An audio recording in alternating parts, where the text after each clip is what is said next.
Social మీడియాని వేదికగా చేసుకొని అనుచితమైనటువంటి వ్యాఖ్యలు చేస్తూ అసభ్యకరమైనటువంటి పోస్టులు పెడుతున్న వారి మీద ఆంధ్రప్రదేశ్ ప్రభుత్వం కఠిన చర్యలు తీసుకుంటున్నటువంటి నేపథ్యంలోనే దాన్ని నిరసిస్తూ ప్రముఖ జర్నలిస్ట్ విజయబాబు ఆంధ్రప్రదేశ్ హైకోర్టుని ఆశ్రయించగా ఆంధ్రప్రదేశ్ హైకోర్టు విజయబాబు గారికి ముట్టిక్కాయలు వేస్తూ ఆయనకి ఫైన్ని కూడా విధించింది.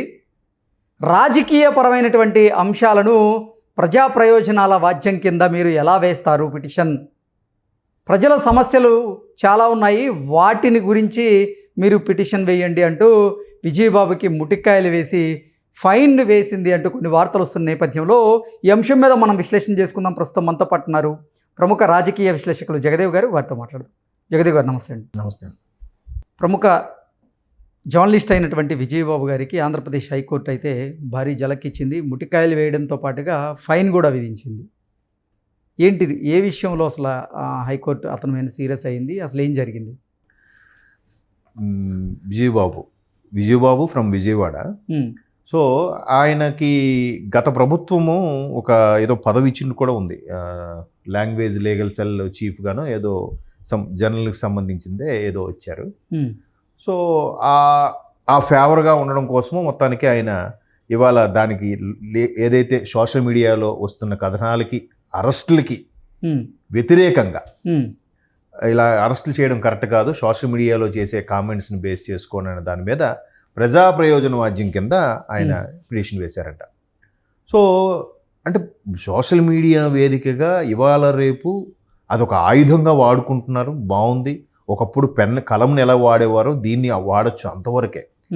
కానీ మరీ కుటుంబ వ్యవహారాల్లోనూ విచ్చలవిడిగా ప్రవర్తించడంలోనూ నోటికి అద్దు అడుపు లేకుండా మాట్లాడడంలోనూ కూడా దాన్ని ఆ విధంగా వాడడం అనేది సరైన పద్ధతి కాదు. ఇప్పుడు జనరల్గా ఇంట్లో భార్యాభర్తలు గొడవ పడితేనే కొంచెం తలుపులన్నీ వేసేసి మాట్లాడుకుంటారు, అరే కొంచెం ఆర్గ్యుమెంట్ పెద్దగా ఉంటే పక్క వాళ్ళకి వినిపిస్తే బాగుండదేమో అని ఒక ఆత్మాభిమానం ఉంటుంది కాబట్టి. సో అట్లా లేకుండా నోటికి ఏదొస్తే అదే వాళ్ళ పుట్టుక గురించి మాట్లాడతారు, ఇంటి ఆడవాళ్ళ గురించి మాట్లాడతారు. ఆ మనం ఉచ్చరించలేని బూతు పదాలు కూడా పబ్లిక్గా రాసి పెడుతున్నారు, టెక్స్ట్లు కూడా. అంత భయంకరంగా, అంత అసహ్యంగా, అంత జుగుప్స కలిగించేలాగా పదాలు వాడి కూడా వాళ్ళనేమి అనకూడదు, వాళ్ళనేం చేయకూడదు అన్నట్టుగానే ఉంది ఈ పిటిషన్. పైగా ఈయన ఒక జర్నలిస్ట్ అని మీరే చెప్పారు, పివి విజయబాబు, ఇది ఆయన పూర్తి పేరు, నాకు పూర్తిగా ఐడియా లేదు. కాకపోతే నేను చూశాను, చాలా ఏజ్డ్ పర్సనే ఆయన కొద్దిగా.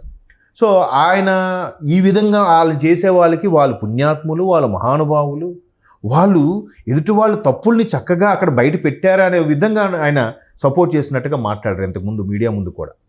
సో ఇప్పుడు అదే ప్రజా ప్రయోజన వాద్యం కింద పిటిషన్ వేయడం, అది కోర్టులోకి వెళ్తే అసలు ఇది రాజకీయ పరంగా రేగిన వ్యవహారం, ఇది రాజకీయంగానే ఒకరికొకరు దుమ్మెత్తి పోసుకునే వ్యవహారం. సో ఇది ప్రజల యొక్క ఉపయోగార్థం అని ఎలా అవుతుంది? ప్రజా ప్రయోజన వాద్యం అంటే ప్రజల కోసం ఉపయోగపడే ఒక పిటిషన్, వాద్యం తెలుగులో వాద్యం అంటారు. సో దానికి ఉపయోగకరంగా మీరు ఇందులో వేస్తున్నారంటే ఇది ఇందులో ప్రజలకు ఉపయోగపడేది ఏముంది అనేది అక్కడ బెంచ్ సీరియస్ అయ్యారంట. అవడమే కాకుండా దీన్ని ప్రజలకు ఉపయోగకరంగా మీరు ఎలా లింక్ చేసి చెప్తారో చెప్పండి అని కూడా అడిగారు. అడిగితే ఇంకా ఏముంది ఆన్సర్ వీళ్ళ దగ్గర? తెల్లబొమ్మ వేశారు. అంటే వీళ్ళు ఇతనితో వేయించారా లేదా ఇతను స్వయంగా ఆలోచనతో వచ్చేసారో తెలియదు. పైగా జర్నలిస్ట్ అంటున్నారు, దగ్గర 50-60 ఇయర్స్ అబోవ్ ఉంటుంది ఆయన వయసు. సో ఆయన కెరియర్లో ఇట్లాంటి చాలా కేసులు కూడా చూస్తుంటారు. అంటే ఆయన డీల్ చేయకపోయినా ఆయనకు వార్తలు కవర్ చేసి రాసినవి ఉంటున్నాయిగా, ప్రింట్ మీడియాకో ఎలక్ట్రానిక్ మీడియాకో కవర్ చేసి ఈ విషయంలో ఎలా జరుగుతుంది, ఈ విషయంలో జరుగుతుంది, ఆయనకు ఒక ఐడియా ఉంటుందిగా జర్నలిస్ట్ అంటే. ఇప్పుడు జర్నలిస్టులు అంటే ఇప్పుడు అంతా ఫోన్లో పెట్టి చూసుకొని అవ్వచ్చు, కానీ ఒకప్పుడు జర్నలిస్టులకి చాలా మంచి సబ్జెక్ట్ కూడా ఉండేదిగా. వాళ్ళు చాలా డెప్త్గా నిష్ణాతులుగా ఉండేవారుగా. అంత నిష్ణాతులుగా ఉండేవారు ఇట్లాంటి వ్యవహారాల్లో ఎలా బిహేవ్ చేస్తే దీనికి ఇలా ఉంటుంది, దీనికి ఇలా ఉండదు అని తెలుసుకొని. అంటే నేను అన్నది ఇప్పుడు వాళ్ళకి లేదని కాదు నా ఉద్దేశం, కించపరిచే ఉద్దేశం కాదు నా ఉద్దేశం. అనుభవంతో కూడిన మెచ్యూరిటీ ఉంటుంది కదా ఆ స్థాయి వాళ్ళకి.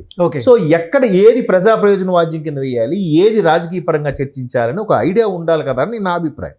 సో అవేవి లేకుండా బ్లండర్ మిస్టేక్ అనమాట ఇది, గుడ్డిగా వెళ్ళిపోవడం వల్ల. సో కోర్టు కూడా దీన్ని ఎలా పరిగణించాలి చెప్పండి అని చెప్తూనే మొట్టికాయలు వేసింది.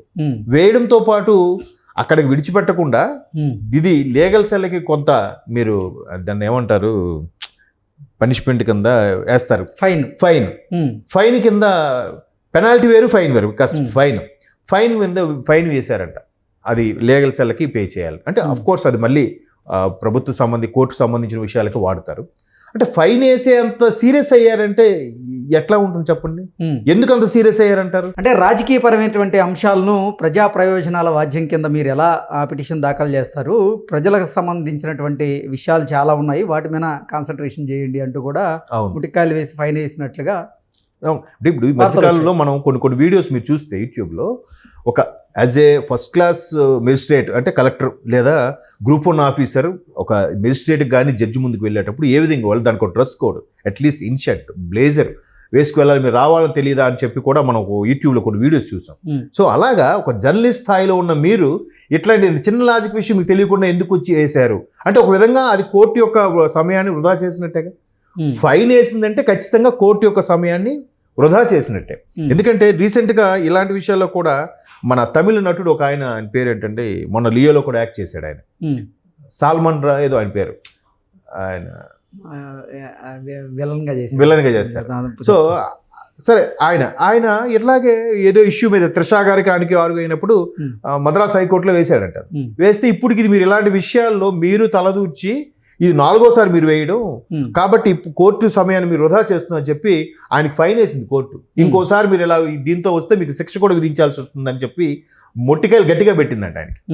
సో అలాగే ఇక్కడ కూడా ఒక జర్నలిస్ట్ విజయబాబు అని పేరుంది, అంత పేరున్న వ్యక్తికి మీరు అవేవి తెలుసుకోకుండా ఎలా చేస్తారు అంటే ఒక విధంగా కోర్టు సమయాన్ని వృధా చేసినట్టుగా భావించింది. కాబట్టి ఇది ఒకటి కంపేరబుల్గా రాజకీయపరమైనది, ప్రజా ప్రయోజనం కింద కాదు ఇది. నెక్స్ట్ ఒక ఉన్నతమైన జర్నలిస్ట్గా ఉన్న మీరు ఇది ఎలా వేస్తారు అంటే కోర్టు సమయాన్ని వృధా చేసినట్టుగానే ఉద్దేశంతో ఫైన్ విధించి ఉండొచ్చు. సో ఇవి క్లియర్గా కనబడుతుంది. ఆయన గత ప్రభుత్వంలో ఏవో కొన్ని పదవులు అధిరోహించారు కాబట్టి గత ప్రభుత్వానికి ఫేవర్గా ఇప్పుడు మళ్ళీ వేయాలంటున్నారు. అంటే నోరుంది కదా అని ఇష్టం వచ్చినట్టుగా ఎవడు తోచిందాటి చేసినా కూడా వాడిని ఏం అనకూడదా? అంటే అక్కడ కూడా చూడండి, మేము తప్పు చేశామని ఒప్పుకోవట్లే, సోషల్ మీడియాలో చేసిన దీన్ని పరిగణిస్తారా? నిన్న కూడా మొన్న రామ్ గోపాల్ గారు ఏమంటున్నారు, ఎప్పుడో సంవత్సరం కిందట నేను పెట్టిన దానికి ఇప్పుడు మనోభావాలు దెబ్బతిన్నాయా అని అంట. అంటే సంవత్సరం కిందట పెట్టింది ఏంటి, ఇప్పుడు పెట్టింది ఏంటి అన్నమాటకి ఎప్పుడైనా తప్పే, నేరం ఎప్పుడైనా నేరమే. ఒక మర్డర్ చేసేసి 10 ఏళ్ళ కిందట మర్డర్ చేశానే ఇప్పుడు శిక్ష వేస్తారేంటి అని అడుగుతారా కోర్టులో? అడగరు కదా. చాలా మంది చూసేవాళ్ళు ఫాలోవర్స్ ఉంటారు కాబట్టి ఏదో ఒక కామెంట్ చేస్తే ఏదో వీడియో రిలీజ్ చేస్తే అందరూ చూస్తారని పెట్టడమే ఉన్నట్టుగా ఉంది. కానీ కాకపోతే ఈయన ప్రయత్నం ఈయన చేశాడు, ఏదో ఒకటి కొంచెం బ్రేక్ వేయిద్దామా, ఏదో ఒకటి స్టే తెప్పించుకుందామా అని. కాకపోతే రివర్స్ గేర్లో ముట్టికాయలు వేశారు, ఫైన్ వేశారు. ఓకే అండి, థ్యాంక్ యూ సో మచ్.